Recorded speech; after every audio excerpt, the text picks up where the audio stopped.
ਹਿਸਾਬ ਦੇ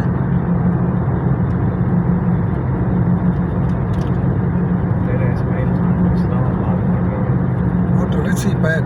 हाँ उसी पे